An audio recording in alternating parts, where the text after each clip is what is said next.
Hi friends, ఎలా ఉన్నారు? నేను మీ సామ్యుల్. మీరు చూస్తున్నారు సామ్యుల్ ఎడ్యుకేషన్ హౌస్. ముందుగా మీకు అందరికీ వినాయక చవితి శుభాకాంక్షలు. ఈరోజు మనం చెప్పుకోబోయే సబ్జెక్ట్ ఏంటో తెలుసా? ఇంగ్లీష్ మాట్లాడడం అన్నా, ఇంగ్లీష్ నేర్చుకోవడం అన్నా చాలామంది ఉత్సాహం చూపిస్తూ ఉంటారు. అంటే ఇంట్రెస్ట్ ఉంటుంది. ఎవరైనా పక్కకు ఇంగ్లీష్ మాట్లాడే వాళ్ళు ఉంటే, అబ్బా నేను కూడా మాట్లాడితే బాగుండు ఇట్లా ఇంగ్లీషు అనే ఉత్సాహం, కుతూహలం అనేది ఉంటుంది. కానీ అది మనసులో ఉంటుంది, కానీ ఆచరణలో పెట్టాం. ఆచరణలో పెడితే నేర్చుకోవాలి, నేను కూడా మాట్లాడగలగాలి అనే ఆచరణలో పెడితే ఈజీగా నేర్చుకోగలుగుతాం. సో నా ఛానల్లో ఇంగ్లీష్ క్లాసెస్ ప్రొవైడ్ చేయబోతున్నాను. సో మీకు ఆ వీడియోస్ కావాలనుకుంటే, ఇంగ్లీష్ నేర్చుకోవాలనుకుంటే నా ఛానల్ని ఫాలో అయ్యి మీరు ఇంగ్లీష్ నేర్చుకోవచ్చు. ఈరోజు మనం ఇంగ్లీష్ టాపిక్లో చర్చించబోయే అంశాల గురించి ముందుగా మాట్లాడుకుందాం.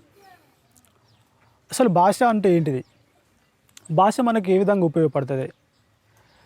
పార్ట్స్ ఆఫ్ స్పీచ్ అంటే ఏంటి? పార్ట్స్ ఆఫ్ స్పీచ్ ఎన్ని? అందులో నౌన్ గురించి, నౌన్ మనకు ఎలా ఉపయోగపడుతుంది? నౌన్ యొక్క పని ఏంటిది?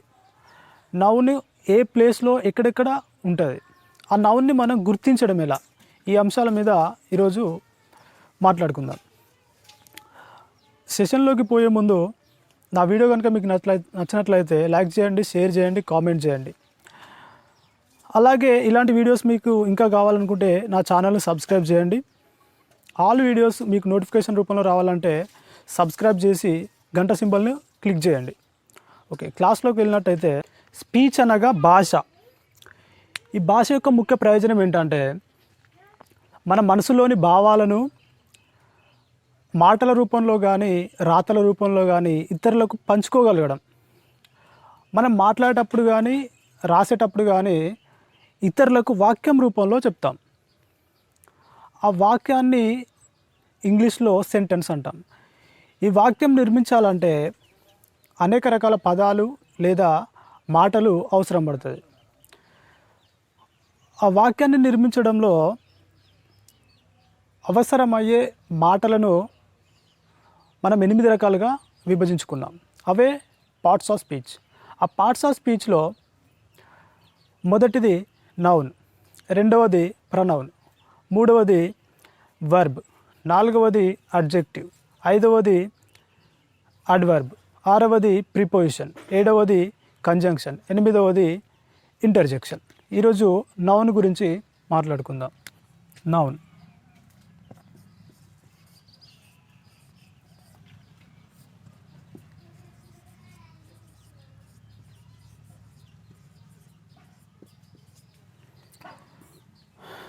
నౌన్ని తెలుగులో నామవాచకం అంటాం. ఈ నౌన్ మనకు ఏ విధంగా ఉపయోగపడుతుంది అంటే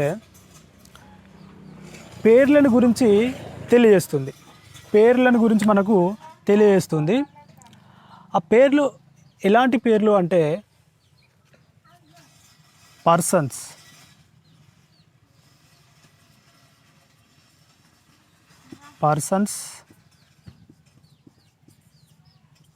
థింగ్స్,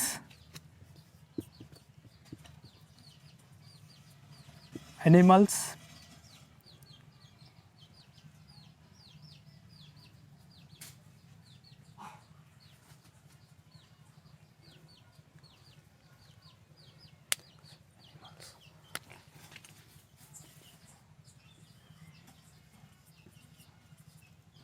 places.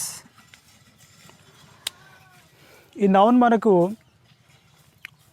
మనుషుల యొక్క పేర్లను గురించి, వస్తువుల పేర్లను గురించి, అలాగే ఎనిమల్స్ పేర్లను గురించి, ప్లేసెస్ యొక్క పేర్లను గురించి మనకు నౌన్ అనేది తెలియజేస్తుంది. ఎగ్జాంపుల్ చూసుకున్నట్లయితే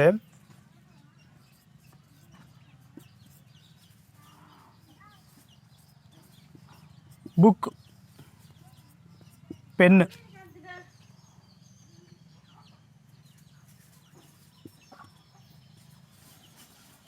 టైగర్,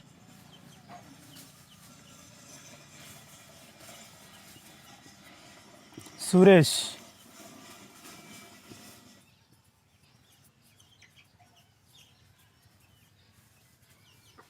హైదరాబాద్,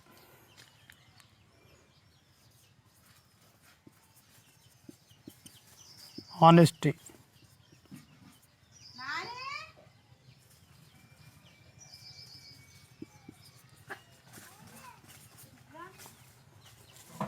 నాలెడ్జ్. సో ఇప్పుడు చూసుకున్నట్లయితే బుక్కు పెన్ను అనేది మనకు థింగ్స్ కిందకి వస్తుంది. బుక్ అంటే ఏంటి? వస్తువు. పెన్ను కూడా వస్తువు. ఈ బుక్కు పెన్ను మనకు థింగ్స్ కిందకి వస్తాయి. టైగర్, సో ఇది ఒక జంతువు. సో ఇది ఎనిమల్స్ కిందకి వస్తుంది. సురేష్ అనేది పర్సన్స్ కిందకి వస్తుంది. హైదరాబాద్ అనేది ప్లేస్, అదొక పట్టణం. ఆ ప్లేసెస్ గురించి, వాటి పేర్ల గురించి తెలియస్తుంది. సో ఈ విధంగా పర్సన్స్ పేర్లను కానీ, థింగ్స్ పేర్లను కానీ, అనిమల్స్ పేర్లను కానీ, ప్లేసెస్ సంబంధించిన ఆ పేర్లను కానీ మనకు నౌన్ అనేది తెలియజేస్తుంది. సో ఓకే, ఇవి ఓకే. మరి హానెస్ట్ నాలెడ్జ్ అనేటివి పర్సన్ కిందికి రావు, థింగ్స్ కిందికి రావు, ఎనిమల్స్ కిందికి రావు, ప్లేసెస్ కిందికి రావు అని మీకు డౌట్ రావచ్చు. అయితే మనకి నౌన్ అనేది 5 రకాలుగా డివైడ్ చేసుకోవచ్చు. 5 రకాలుగా ఉంటాయి. సో ఈ హానెస్టీ నాలెడ్జ్ అనేది అబ్స్ట్రాక్ట్ నౌన్ కిందికి ఈ హానెస్టీ నాలెడ్జ్ అనేది వస్తాయి. దీని గురించి, అబ్స్ట్రాక్ట్ నౌన్ గురించి, నౌన్ యొక్క రకాల గురించి మనం నెక్స్ట్ క్లాస్లో డిస్కషన్ చేద్దాం.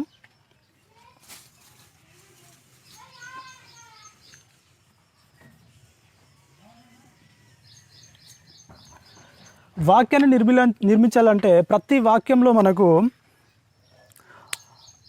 ఆ నౌన్ యొక్క ప్లేసు, ఆ నౌన్ చేసే పని, అలాగే అది నౌనా కాదా ఎలా గుర్తించడం అనేవి ఫస్ట్ మనం నేర్చుకోవాలి. సో 3 పద్ధతులు, నౌన్ని తెలుసుకోవడానికి 3 పద్ధతులు. 1,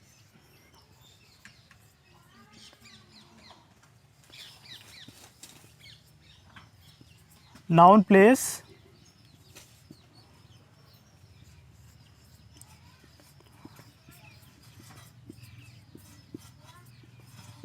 నౌన్ ఫంక్షన్.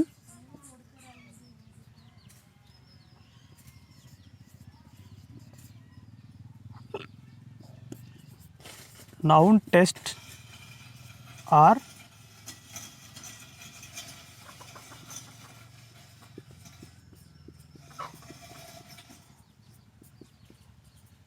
ఐడెంటిఫికేషన్. సో ఈ నౌన్ గురించి మనం తెలుసుకోవాలంటే అవి ఫస్ట్ నౌన్ యొక్క ప్లేస్. ఈ నౌన్ మనకి వాక్యంలో ఎక్కడెక్కడ ఉంటుంది అది తెలుసుకోవచ్చు. నౌన్ యొక్క పని, నౌన్ యొక్క ఫంక్షన్ ఎలా ఉంటుంది, నౌన్ యొక్క పని ఏంటిది అది తెలుసుకోవచ్చు. అలాగే నౌన్ని టెస్ట్ చేయడం అంటే అది నౌనా కాదా ఎలా గుర్తించాలి, ఐడెంటిఫికేషన్ ఎలా గుర్తించాలి, లేదా ఎలా టెస్ట్ చేయాలి, ఇప్పుడు నేర్చుకుందాం.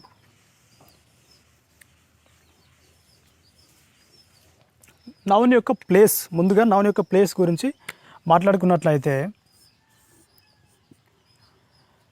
ఈ నౌన్ మనకి ఎక్కడెక్కడ ఏ ప్లేస్లలో ఉంటుందంటే ఫస్ట్ మెథడ్ వచ్చి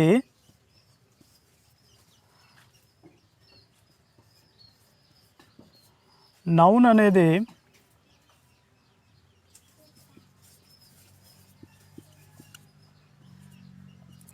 వర్బ్కి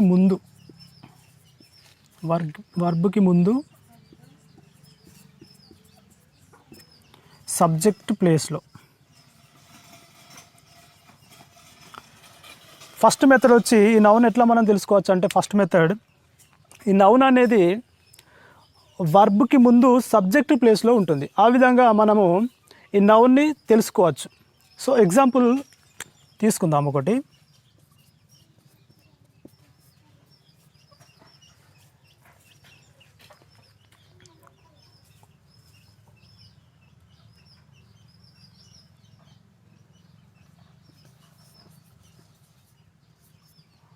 రాము టోల్డ్ ఏ స్టోరీ.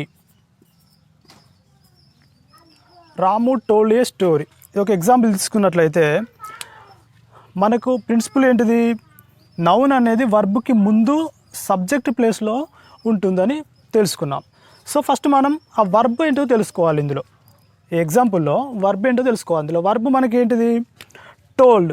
టోల్డ్ అనేది వర్బ్. టోల్డ్ అంటే చెప్పడం. టోల్డ్ అనేది ఇక్కడ మనకు వర్బ్. సో వర్బ్కి ముందు సబ్జెక్ట్ ప్లేస్లో ఉంటుంది. ఏంటిది? నౌన్.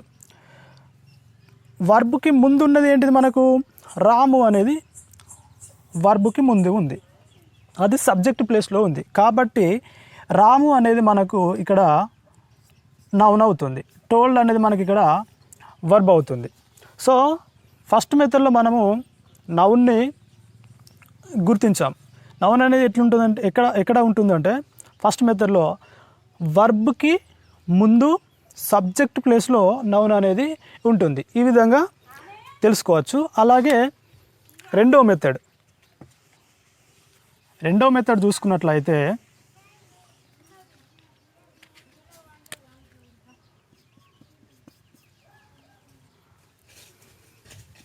నౌన్ అనేది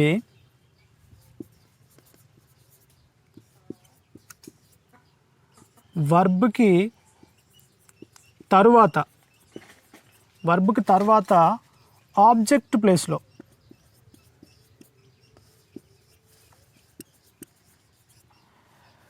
రెండో మెథడ్ వచ్చేసి వర్బ్ ఏ ప్లేస్లో ఉంటుందని తెలుసుకోవడం. రెండో పద్ధతి వచ్చేసి ఈ నౌన్ అనేది వర్బ్కి తర్వాత ఆబ్జెక్ట్ ప్లేస్లో ఉంటుంది. దీన్ని ఎగ్జాంపుల్ తీసుకున్నట్లయితే ఇంతకుముందు తీసుకున్న ఎగ్జాంపుల్ని ఇక్కడ కూడా తీసుకుందాం.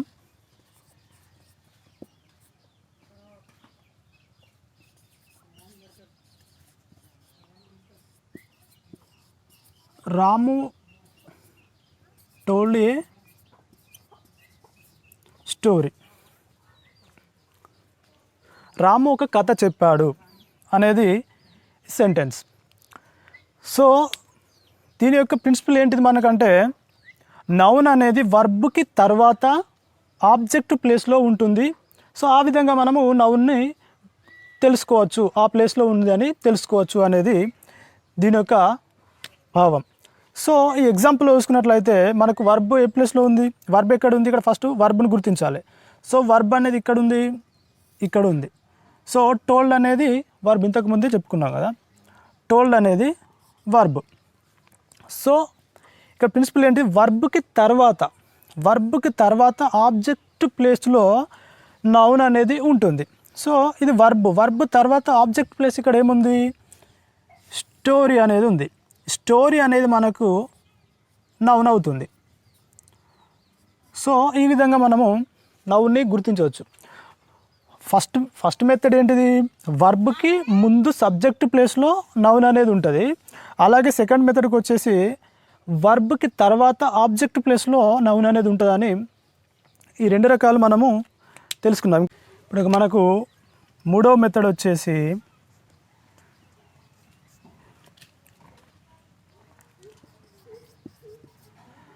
నౌను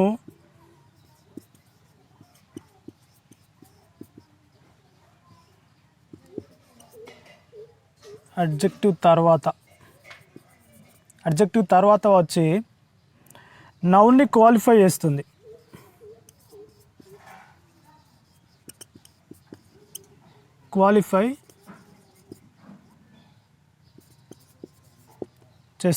ఇది మూడో పద్ధతి. ఎగ్జాంపుల్ ఏంటంటే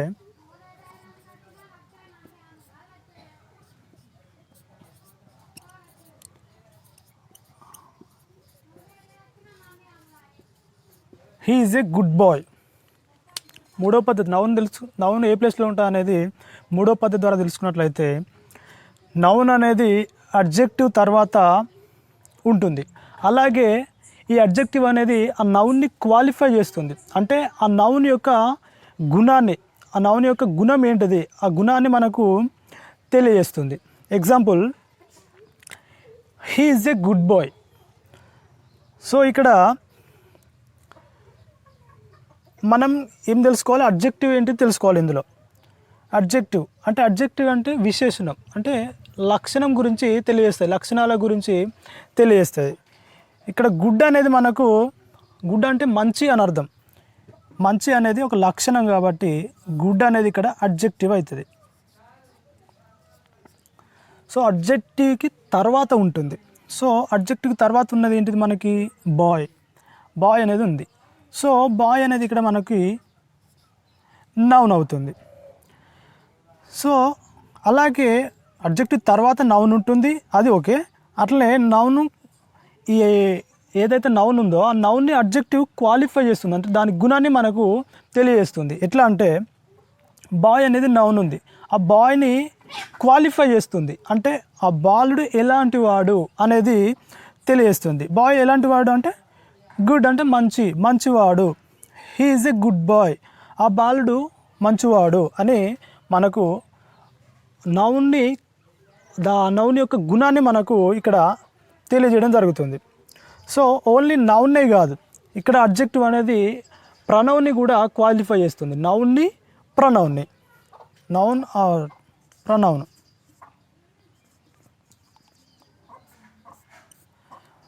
ప్రనౌన్ని అలాగే నౌన్ని రెండింటిని అడ్జెక్టివ్ అనేది క్వాలిఫై చేస్తుంది.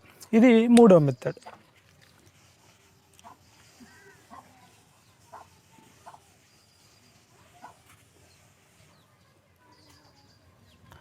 నాలుగవ చూసుకున్నట్లయితే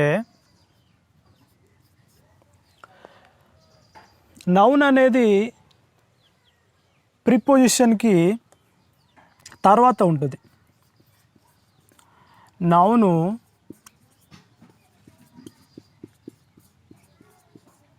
ప్రిపోజిషన్కి తర్వాత ఉండి ఇది ఏం చేస్తా అంటే ఈ నౌన్ మీద అధికారం చెలాయిస్తుంది. నౌన్ మీద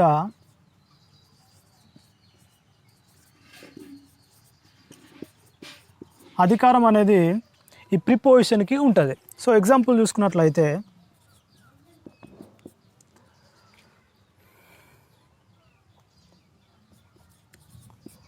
the boy sat in the room.